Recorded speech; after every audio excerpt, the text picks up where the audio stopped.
Daily page Ulhasnagar, हमारी खबरें हमारी पहचान। वैन की मामूली टक्कर लगने के बाद वैन चालक की बेरहमी से पिटाई। वैन चालक गंभीर रूप से घायल। उल्लासनगर 5 भाटिया चौक पर हुई घटना। उल्लासनगर 4 स्थित नालंदा स्कूल के पास रहने वाले और स्कूल वैन चालक राजरत्न मोहन कांबले के साथ एक्सीडेंट के बाद कुछ युवकों द्वारा बेरहमी से पिटाई किए जाने की चौंकाने वाली घटना बुधवार दोपहर के समय हुई है। मिली जानकारी के अनुसार कांबले ने कैंप 5 के दूध नाका इलाके में आखिरी छात्र को छोड़ने के बाद 39 सेक्शन के से भाटिया चौक की ओर जा रहे थे। इसी दौरान उनकी वैन का एक 2 पहिया वाहन से एक्सीडेंट हो गया। हादसे के बाद गुस्साए 2 पहिया सवार युवकों ने कांबले को गाड़ी से नीचे उतारकर उनकी जमकर पिटाई कर दी। इतना ही नहीं, आरोप है कि संबंधित युवक कांबले को जबरन तानाजी नगर स्थित उनके घर ले गए, जहां फिर से उनकी बेरहमी से पिटाई की गई। इस हमले में कांबले गंभीर रूप से घायल हो गए हैं और उनका इलाज उल्लासनगर के मध्यवर्ती अस्पताल में जारी है। Bureau report, daily page news, Ulhasnagar. माझं नाव आहे राजरत्न मोहन कांबळे।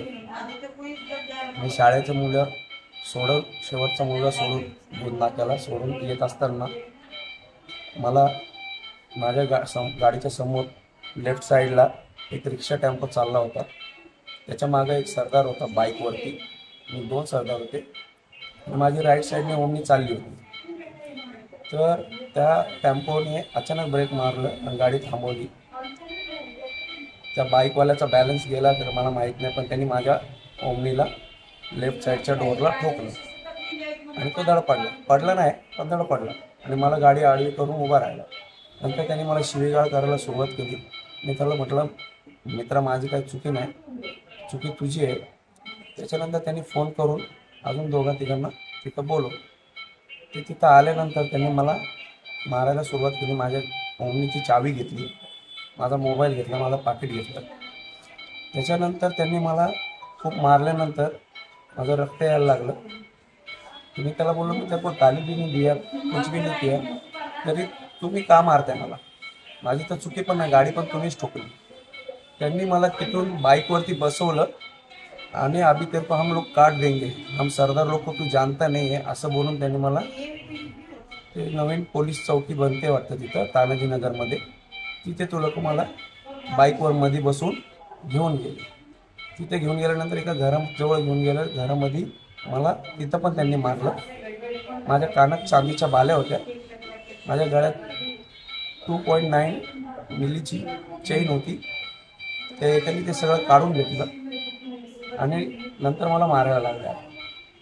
ते मारत असताना मी कसं बसं तिथून पळून आलो। गणेशनगरच्या रिक्षा स्टँडजवळ येऊन मी 2-3 रिक्षावाल्यांना रिक्वेस्ट केली की मला हिललाईन पोलीस स्टेशनला घेऊन चल, तर मला रिक्षावाल्यांनी कुठल्याही प्रकारची मदत नाही केली।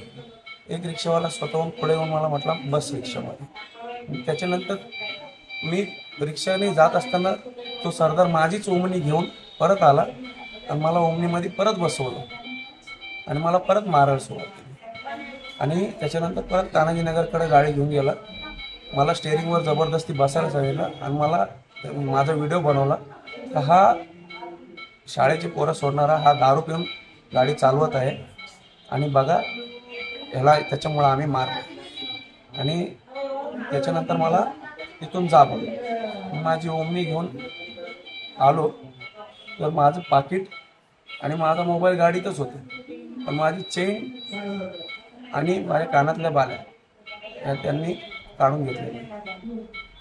बस मला शासनाकडून काहीतरी न्याय मिळावा हीच मला अपेक्षा आहे। बाकी पोलिसांनी काय पोलिस आता येऊन स्टेटमेंट, जे आता मी तुम्हाला बोललो ते स्टेटमेंट घेऊन गेले। किती वाजताची घटना आहे ही मारहाणीची? हे 2:15-2:30 दरम्यानची। साधारणची काय नाव वगैरे माहिती आहेत का मारणारे? हे काही सरदारचं नाव नाही माहिती, पण मला त्यांचं घर माहिती, कारण मला ते घरी घेऊन जाऊन घरात जाऊन मारलं।